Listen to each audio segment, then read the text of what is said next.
بسم الله الرحمن الرحيم. اللهم صل على سيدنا محمد وعلى آله وصحبه وسلم تسليما كثيرا إلى يوم الدين. اللهم اشرح لي صدري ويسر لي أمري واحلل عقدة من لساني يفقهوا قولي آمين.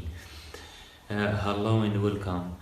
In this video, inshallah, I'd like to explain a little bit about one of an important principle of Tariqa Karkariya, which is the Muraqa'a, or patched garment, this kind of clothing, why we wear like this.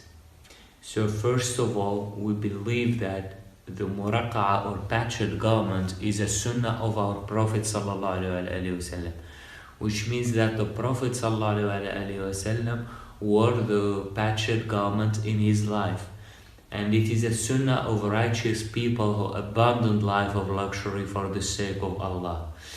Abu Burda bin Musa al-Ash'ari, he was a companion. He reported an important hadith. He said that Aisha radiyallahu ta'ala anha brought out to us a patched wool garment, and she said, when the Prophet sallallahu alaihi wasallam passed away, he was wearing this cloth. This is a sound hadith, this is a sahih hadith related by both Imam Muslim and Imam Bukhari, and it mentioned obviously that the Prophet ﷺ wore the Muraqa'a in his life.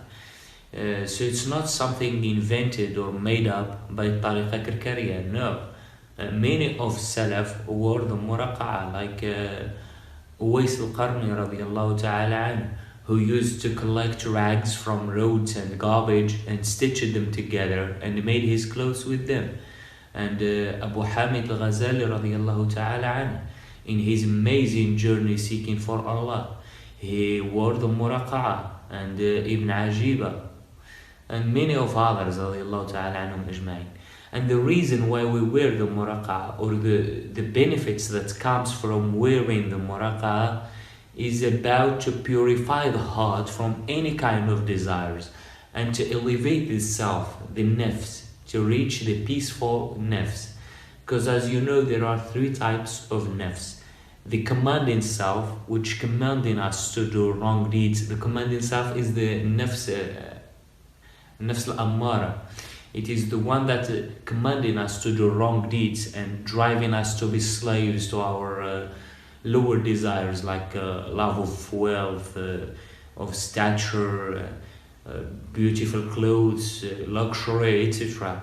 And the second one, the second type, is the reproachful self. It's the nafs al-lawama.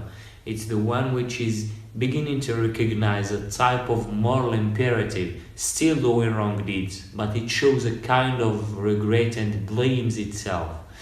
And the third one, and the highest one, is the peaceful nafs. It's the nafs al-mutma'inna. It's the self that submitted completely its being to God. It's no longer in the state of I should do that, or I ought to do that, or it realizes the right thing and does it by nature, not by compulsion or obligation. It's the self to which Allah says, أَيَّتُهَا النَّفْسُ الْمُطْمَئِنَّةِ ارْجِعِي إِلَى رَبِّكِ رَاضِيَةً مَرْضِيَّةً. Return to your Lord, well pleased and pleasing. So in order to return to the presence of Allah subhanahu wa ta'ala, Murid first has to remove this commanding self that veils him of his Lord, because people of Allah say there is no distance between you and your Lord but your nafs. Once you remove it, you find Allah before you. And the Prophet ﷺ in a hadith said that Al-Iman, the faith, has over 70 branches or over 60 branches, the uppermost of which is saying La ilaha illallah, and the least of which is a removal of harmful things from the road. And modesty is a branch of Iman. So what is more harmful for the murid than the ego, than the self that is inside himself, which must be removed away from the path of Allah subhanahu wa ta'ala? It's the most dangerous enemy of the murid, of the disciple. And nothing can defeat the ego more than to be humiliated in front of people. And that's why Tariqa Karkariya by Sidi Sheikh Sidi Muhammad Fawzi al-Karkari Qaddasallahu Sirra imposes the Muraqa'a to be as one of the foundations of spiritual training to fight the elements of the nafs, like pride and arrogance and showing off and etc. So Allah subhanahu wa ta'ala, He says that, O children of Adam, we have bestowed upon you clothing to conceal your private parts and as adornment, but clothing of righteousness, that is best. But most of people don't wear their clothes for that reason. They wear their clothes to get admired and to get the attention of people. Sometimes they need or they have to dress up some kind of uncomfortable, weird dresses just because it's on fashion. And they stand in front of a mirror just to see if people will love them in that suit or not. That's what they care about. So they wear their clothes to get praise and for the sake of people, not for the sake of Allah subhanahu wa ta'ala.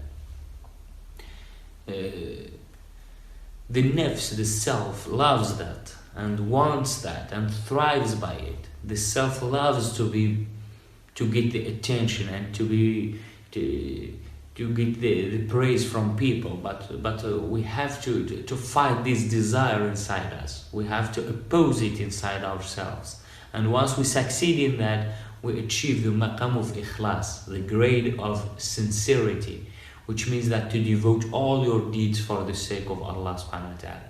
And that's why Tariqa Karkariya and name it the Muraqa'a, the patched garment, as libas taqwa, as the piety clothing, because the murid don't wear the Muraqa'a to look beautiful or to be in fashion. Of course not. He wears the Muraqa'a for the sake of Allah, for the pleasure of Allah subhanahu wa ta'ala. That's all. Rasulullah sallallahu alaihi wasallam once came to a group of Sahaba, a group of companions, and they were mentioning something, and he said, what are you talking about? They said, a Dajjal. And he said, can I tell you what frightens me more for my ummah than the Dajjal himself? And he said that they work for others than the sake of Allah. So to do things to get praise from people, not from Allah subhanahu wa ta'ala, that's more dangerous than the Dajjal himself. There is a beautiful story of a righteous man. Once after he left his house, he discovered that he was wearing his cloak inside out. So he refused to turn it over. He said, I wear it like that for Allah subhanahu wa ta'ala. I'm not going to change it or to turn it over for the sake of people. So he spent the whole day wearing his cloak like that. That's what the ikhlas means, what the sincerity means, and what every murid should look for. The second reason why the murid of Tariqa Karkariya wears the Muraqa'a is to repel and crush the arrogance and pride inside himself. And the best medicine to heal from these serious spiritual ailments is to act the opposite of the nafs, is to humble the self. And Muraqa'a, of course, wearing the patched garment, is a great way to humble the self, because it's embarrassing. It's embarrassing for the self. The Imam Junayd radiallahu ta'ala said that before learning about God, you have to empty your heart of arrogance, and the arrogance comes from wealth, comes from stature, from beauty, from love of leadership. I want to be the one in charge. I want to be the one ahead. It's about wanting a position in the eyes of others. And the Prophet ﷺ said that love of wealth and love of position amongst people is more dangerous to the religion for an individual than two hungry wolves in the midst of sheep. So it's something very dangerous and very serious. And the Muraqa'a, the patched garment, eliminates all the sources of arrogance. Because when the murid wears the Muraqa'a, people don't admire him. They don't give him a high regard. They don't ever respect him sometimes. And instead of that, they despise him. They underestimate him. And sometimes, not sometimes, but most of the time, they laughing and mocking at him. And this behavior from people against the murid hurts his nafs and humbles his ego. And it's very heavy on the self. It's not easy at all. But by keep doing mujahada and struggle against the self and learning to suppress the self and to sacrifice and forgive people for the sake of Allah, the murid overcomes this hardship and then he doesn't care anymore about the opinion and judging of people. He frees himself of these shackles. He frees himself of anything but Allah subhanahu wa ta'ala. So there is no doubt that the Muraqa'a, the patriot government, is one of the best ways to take the pride and arrogance away from the nafs, from the heart. In fact, that the peril of arrogance and spiritual elements in general is serious because they are hidden diseases. People aren't aware they have some kind of diseases, for example, until they do certain analysis. And the spiritual elements are very much like that. People don't know whether they are arrogant or not unless they put themselves under the test, under the examination, which means that they have to experience the feeling of being poor, the feeling of being repelled, of being underestimated, so as to know if they are arrogant or not. And when they discover the reality of themselves, then they have to struggle against it, not to defend on it, as some people do. The Prophet ﷺ said that no one will enter paradise if they have 1 atom of arrogance in their heart. And atoms of arrogance will prevent us from entering the paradise. So it's something unfortunate. But it can be cured. All these diseases are curable by acting the opposite of the nafs. And wearing the Muraqa'a, of course, is so against what the self would desire. Actually, the material life takes us far away from the path of Allah subhanahu wa ta'ala. By indulging in our passions and in our desires, we have to be aware of that. We cannot just neglect this and numb our conscience by repeating that it's halal and Allah loves to see His grace on His servant. Umar ibn Khattab radiallahu ta'ala was the great leader of a great empire in his time.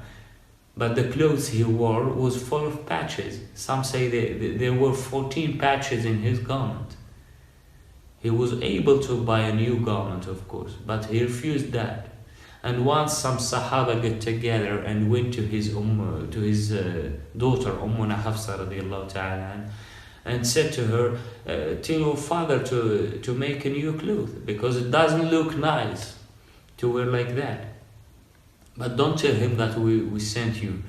You know, they didn't dare to suggest such thing like that directly to Sayyidina Umar.